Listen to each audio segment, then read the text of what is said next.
Hello everyone, this is Haley from Cartoon Universe, and today I'm going to be talking about my top 10 least favorite things about the Ben 10 reboot. Get it? Because Ben 10? Yeah, I'm sure you did.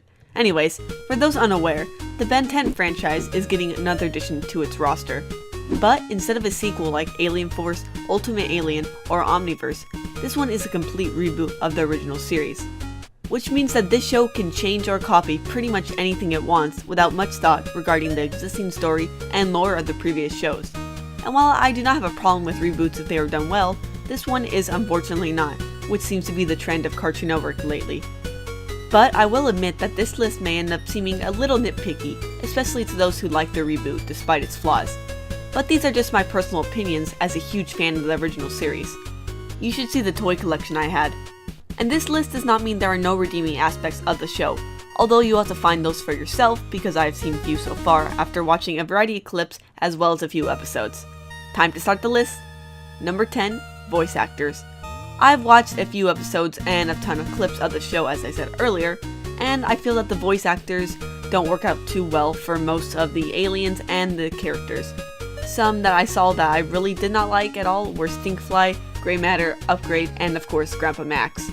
The original voice actor of Grandpa Max was not even contacted to reprise his role, which is pretty much like how in Powerpuff Girls in their reboot, none of the original Powerpuff Girl actors were contacted to reprise their roles.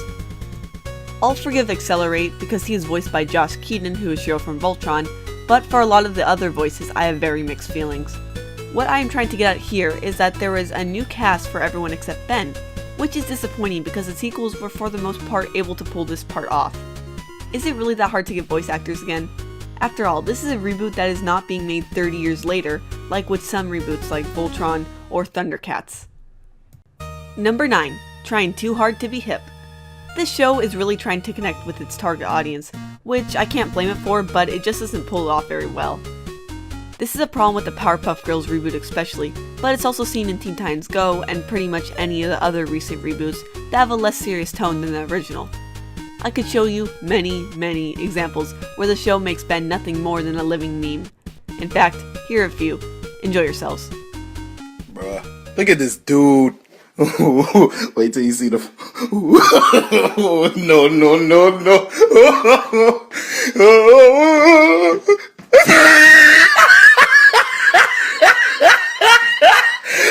Look at the top of his head. Look at his lips.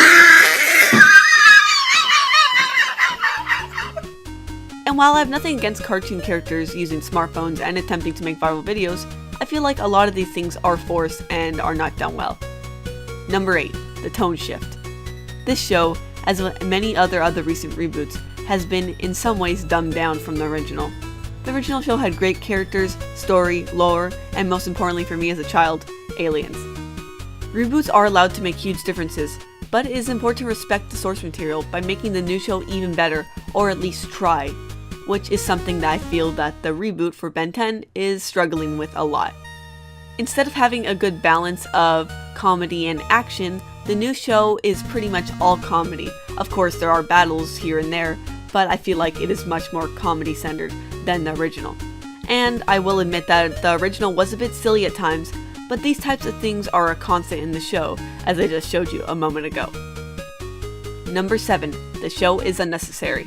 It's only been about 2 years since Omniverse ended, if I remember correctly, and I know exactly why they made the reboot, money, but like I said before, it should have been executed much differently. And obviously, the original did something right if it was not only able to sell a boatload of toys, but also have a story that anybody could enjoy. Personally, Ben 10 as a franchise has never been as good as it was in the original series, but there has never been a point until now where I was questioning the existence of one of the entries in the series every time I watch an episode. Number 6. The villains and background alien character designs. The background character designs are just plain boring, with most just being a larger and more cartoony version of an animal found on Earth. Or at least I think they're supposed to be aliens. Half the time I don't really feel like the show explains these things and just forces the audience to accept whatever it throws at them. The original show and Omniverse had great character designs. This in many ways is a step backwards, and I will elaborate more on the art style in a little bit. The only decent designs so far are the ones they borrowed from previous shows. This show has the ability to screw up past characters pretty badly, so I'm not sure if I want to see some of my favorite older villains make a return of sorts in this show. Number 5.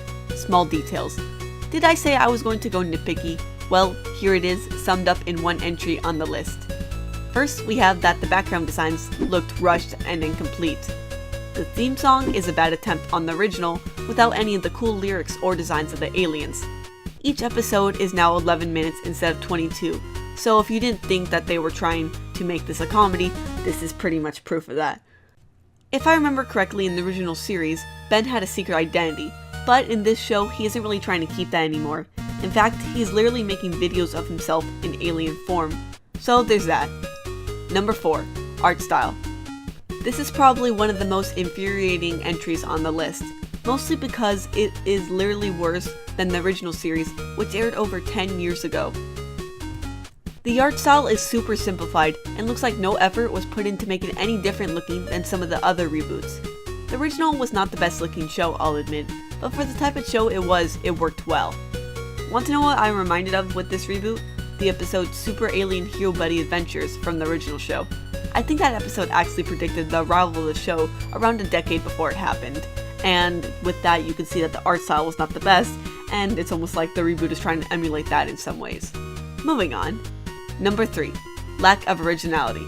This is in fact the laziest reboot yet in my opinion, mostly because it doesn't do anything new. Okay, not doing anything new is overstating things a bit, but I respect reboots a lot more that take concepts from the original and put a new spin on it, not just copy and paste, while simultaneously being dumbed down. They reuse villains and the overall story of the original series, with the origin story of sorts.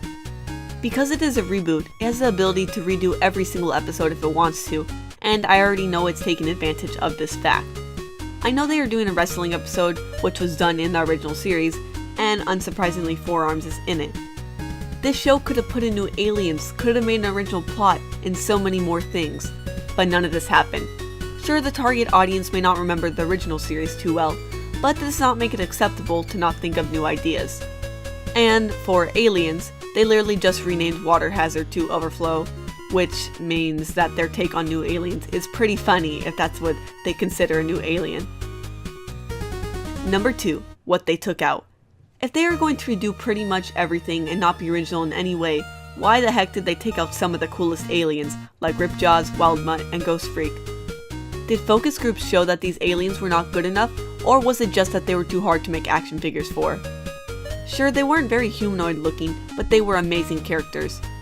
Also, something that they took out was the dynamic between Ben and Gwen. It is very different in this show, and some may like the change, but it seems for the most part now that Gwen will agree with almost everything Ben does.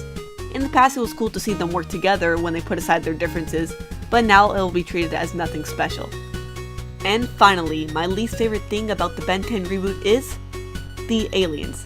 I could go on about this for a long time, but I'll try to keep it somewhat short.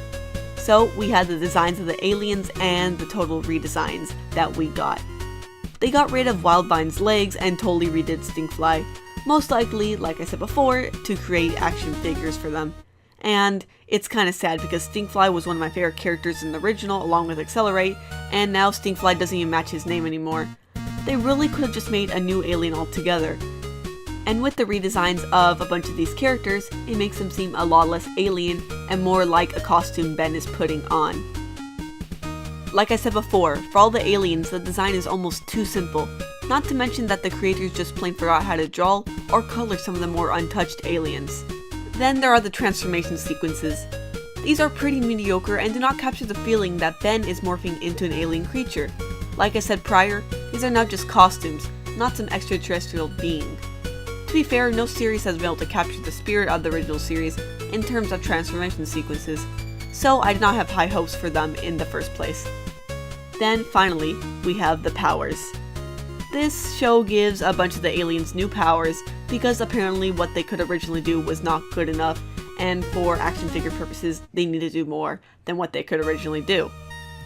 Some examples of this that I saw were that Diamond Head can pretty much now shoot out ice, and Upgrade can now control things with no technological component, like a skateboard. I don't know whether I should laugh or cry. All of these things combined make what should be the best part about the show pretty much the worst.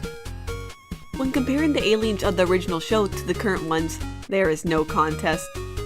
And that was 10 things from the Ben 10 reboot that annoyed me quite a bit.